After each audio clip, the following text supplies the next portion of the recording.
Unique stories that define our state's character. The NBC Montana Moment Special starts right now.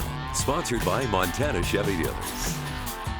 Hi everybody, I'm Heidi Miley. Thank you for joining us for our Montana Moment Special. For the next half hour, we're taking a look back at some of the memorable moments of the year. Each week, Kevin Maki shares a glimpse of what makes our state so special. You've probably seen the 50,000 silver dollar billboards on Interstate 90. They're pretty hard to miss. The signs advertise what is certainly one of Montana's most extensive and unusual collections. From Hagen, 4 generations of one family and their 70-year-old tradition. The 50,000 silver dollar is a stop-off for travelers, tourists, and truckers. There's a motel, RV park, convenience store, casino, fuel stop, restaurant, and gift shop. Then there's the bar. The original coin was right there, put in by Jerry and Marie Lincoln. In 1952, punching silver dollars into the bar top was a way for Jerry and Marie Lincoln to promote their original Cherry Springs bar in Alberton. The locals followed suit, and that was a beginning. Silver dollars were common Montana currency. You didn't get paid in paper dollars in Montana, you got paid in silver dollars. The Alberton bar catered to local folks, mostly miners and loggers. Silver rode heavy in their pockets. The rumor goes that that's why loggers wear suspenders, so they could get their paycheck home. Donating a silver dollar with your name underneath became tradition. Oh yeah, and they still belong to the people whose names are underneath them. They don't belong to me. The oldest one is an 1876 seated Liberty. By 1953, the number of dollars grew so much the bar was renamed Lincoln's 2000 Silver Dollar Bar. 3 years later, the family moved the bar to Hagen. Its name kept changing. The $6,000 bar, $8,000, $10,000, and finally the $50,000 silver dollar bar. The bar top filled up. Just started putting them in boards, and filling them up, and putting people's names underneath them, and hanging them on the wall. You see a heck of a collection of coins. More than 10,000 coins are real silver dollars, last minted in 1935. All the antique dollars are Morgan or peace dollars. The rest are the Sandwich Eisenhower dollars minted in the 70s. There were a lot of them. Sandwich dollar means it has the strip of copper through the middle of it. They call it the 50,000 silver dollar bar, but the number of dollars in this landmark off I-90 has now climbed past 80,000 silver dollars. They've covered all the walls in the bar. There's the Pistol Creek Fire Department. There's the Crescent Cleaners in Missoula. There are so many they've started spilling into the gift shop. I can't believe how many are up there. Well, those are the most recent ones. Brogan Keenan is Brooke's daughter. She's the 4th generation to work in the family business. I have 3 children and my brother has 3 children, so our 5th generation already is up to 6. Brogan says people are always coming back to find the coin Grandpa left. The funnest ones to look up are the ones in the bar top, just because they're the oldest and there's always a great story behind how they got here. She says one family comes back again and again. You know, they pointed it out to their daughter, and it's one of the ways that they actually connect with their grandfather. The bar has its own family story. Above the bar is a slug. And the bullet was removed from the one guy who tried to remove a silver dollar from this collection, and Grandma shot him. He survived. LP's Bar in Avon. This one's from Guam. There are names from all over the world. It's nice to be able to have a conversation with someone from Washington all the way from someone from China. People don't usually pack silver dollars around anymore. The Morgan silver dollar is worth a lot more than a dollar these days, but for some it's an investment in history. We always have them in the gift shop, so you can always buy one if you want to put an actual Morgan silver dollar up. Or you can come in, give us a paper dollar, and we'll put the Eisenhower up for you.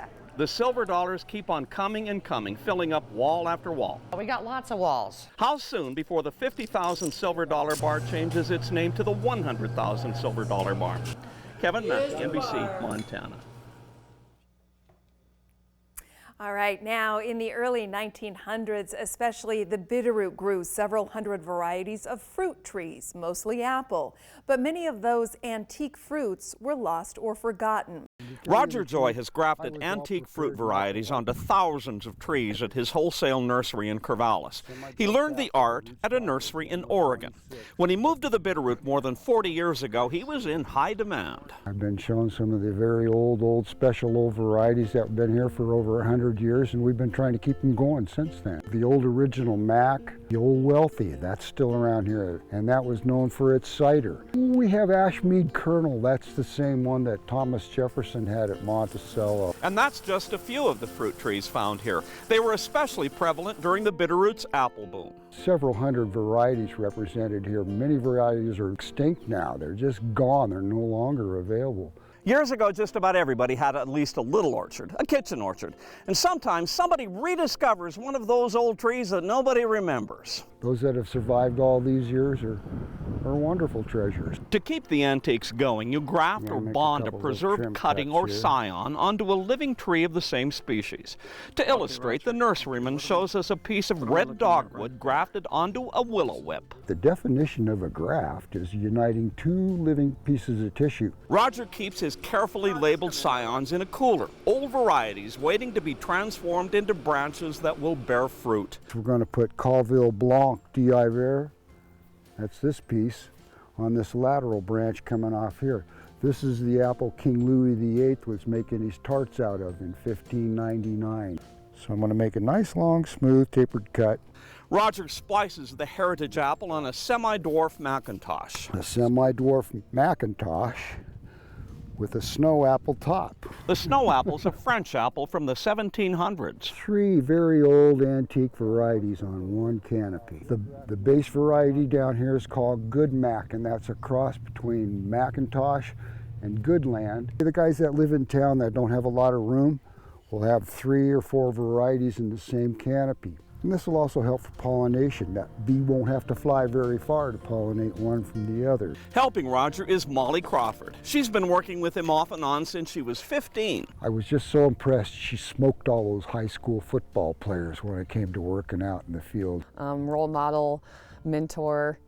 He's a wealth of knowledge. Molly successfully bud grafted as many as 900 trees, many of them heirloom varieties. It's important to keep these vintage fruits alive.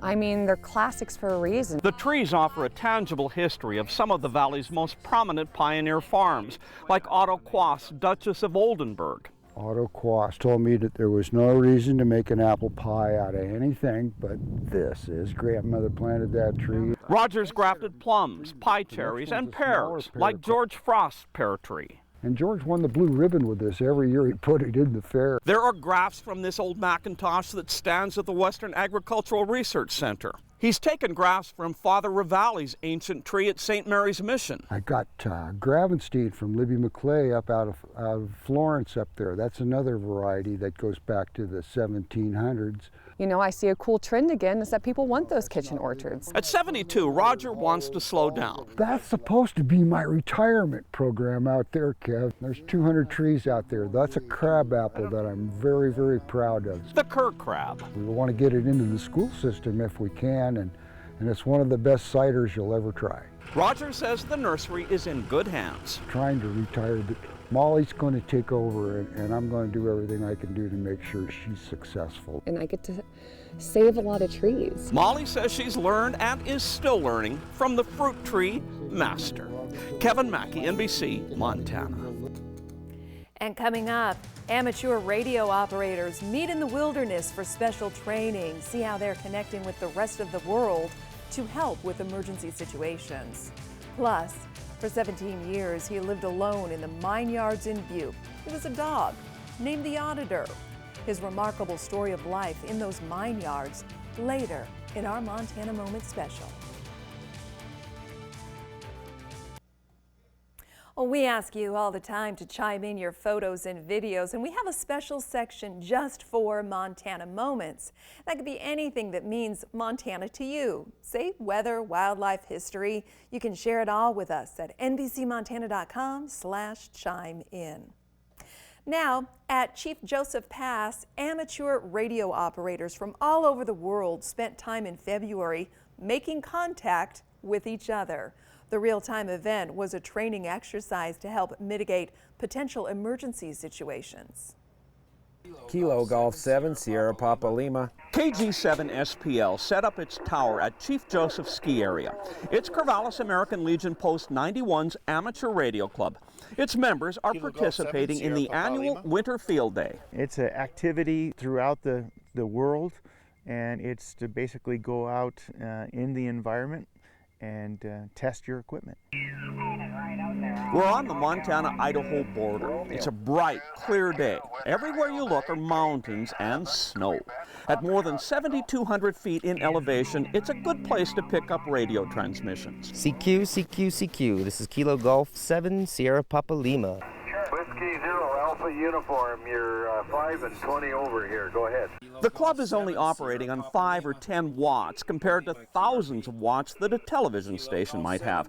It's a challenge, but this is a good spot. We're up high, and so your signal travels down, off the mountains down into everywhere. Copy, 1 hotel, 1 hotel. Kilo Bravo 7, Quebec, Foxtrot Echo. Club members set up sleeping tents to spend the weekend on the pass. This is winter field day. Our objective is to make as many contacts as we can to prove that we can communicate over the radio waves in the wintertime. Operators are awarded points for every contact they make. The club uses those points as a gauge for improvement. We just want to have a good performance. It takes some patience. Operators spin the dial around until they hear another operator broadcasting from who knows where. Texas, East Coast mostly. Kansas, Ohio, Illinois, Oregon, and Washington. New York. We are 3 Oscar Montana. Mike Tango, over. I got it, 3 Oscar Montana. They don't make contact with everyone, but they hear all kinds of chatter. That's English, but it's a heavy accent. When they do connect, they don't chit-chat. The idea is to just make the connection. We just exchange the information. They like to know that there's some guys up here sitting in the snow trying to make contact. Doug says the club works to hone its skills to help local fire and emergency services in times of trouble. We thank you for the 1 Hotel South Carolina. Please copy 3 Oscar Montana. Mike Tango, over. Yeah, I got your 3 Oscar Montana. My section is Sugar Charlie Victor, Santa Clara Valley, California. QSL, Santa Clara Valley, California. Thank you, 73. Rod just happened to make contact with a guy in Wyoming who lives in the same town as his brother. I could call that guy on the radio and get a message to my brother if I needed to. Amateur radio operators are the messengers in times of need, and boy, has there been a need this year, with unprecedented disasters across the country. The internet, smartphones, texting, emails may be faster, more sophisticated forms of communication, but they require major infrastructure. If commercial communication goes down, ham radio infrastructure is a lot less complicated. We can use it to communicate locally, all across the country and around the world, using batteries, wire, and a tower, and some cable. KG7 SPL made contact as far as eastern Canada. Not bad for a little radio operation in the middle of the forest in the middle of winter. Kevin Maki, NBC, Montana. Kilo Golf 7, Sierra Papa Lima, QRP. Kilo 4 Charlie Alpha Echo. Still ahead, bashful and mysterious with long dreadlocks. A dog who lived a unique life for 17 years near the Berkeley pit. The story of the Auditor is next. For 17 years, he lived alone in the mine yards at Montana Resources in Butte. He survived in a barren landscape near the toxic Berkeley pit. But his life was free and filled with friends. These are the sights and sounds the auditor saw and heard in his long life. Massive mining equipment, noisy and always moving, but he wouldn't get near any of it. And this is the home of the auditor. The auditor could explore 7,200 acres of Montana Resources property, but when he got tired of roaming, he came home to his house. It's still standing. We are at the doghouse of the auditor at Montana Resources in Butte, Montana. That's right, the auditor was a dog. It's a mine. We're standing on leach dumps. You know, this dog was resilient. He was a recluse. Retired Vice President of Operations Steve Walsh remembers the doghouse and its occupant well. One of the guys who worked in the leaching operations crew installed the doghouse. The whole crew loved the auditor. They'd come and feed it and make sure he had fresh water. It seemed like he liked this part of the 7,000 acres of the property. This is why the doghouse is here, because that crew would come up here on a daily basis to do their rounds and check the water distribution, etc. You know, when I first heard the story of the auditor, I remember those just brutal winters of minus 25, minus 30, and I always wondered how did this dog survive? Had to be one tough dog. Nobody's sure where he came from or if he ever belonged to anyone. He showed up as a young pup in 1986. Would come and go throughout the mine, seen and spotted, but not really the friendliest dog, they say. I don't think many guys got too close to it. An independent sort, he'd disappear for long periods. Nobody knew where he went. They likened him to a tax auditor. That's how it got the nickname the Auditor. You never knew when he was going to show up. You never knew when he was going to come back. He didn't hang around. And then he'd come back and they'd feed him again. It's believed the Auditor was a poolie. An expensive breed of a sheepdog. He wasn't a huge dog, you know, he's kind of a mid-sized breed. But with all the hair that he had on him and all the dreadlocks, he looked like he was a lot larger than he was. The dreadlocks may have come with age and a life alone. He wouldn't let anyone near to brush him. I think the fact that he wasn't friendly, I think, adds to its allure or its legacy. The Auditor's legacy is found in sculptures all over Butte, inside the Chamber of Commerce, outside the Chamber, and at the Butte Silver Bow Public Archives. In 2000, sky-high electricity prices forced closure of the mine for 3 years. 340 people were laid off, but a skeleton crew didn't forget their dog. 8 stayed, including Steve and the Vice President of Operations, the late Charlie Pelagi. He began buying cases of Alpo dog food for the Auditor. Steve calls Charlie the patron saint of the Auditor. Even after Charlie retired, he made sure the Alpo kept coming. The dog grew old. A veterinarian diagnosed his limp as arthritis. So Charlie began buying baby aspirin for the dog. Then one day, after a full meal, the Auditor slipped into his doghouse for the last time. He was 17. You know, it's somewhat of an iconic story, you know, at a mine site that you have a dog that decides to, make its home here. You can just make out the A and you make out the U. Shortly before his death, a Montana Tech professor took a hair sample of the Auditor. He was a product of the harsh world he lived in. When she analyzed the hair from the Auditor, he had every element imaginable in his hair, and yet he lived for 17 years. It'll be 19 years in November since the Auditor passed away. That's a long time. So what is it about this elusive dog that captivates people so much? Just his resilience, kind of a loner. I think the guys just took to him and wanted to care for him.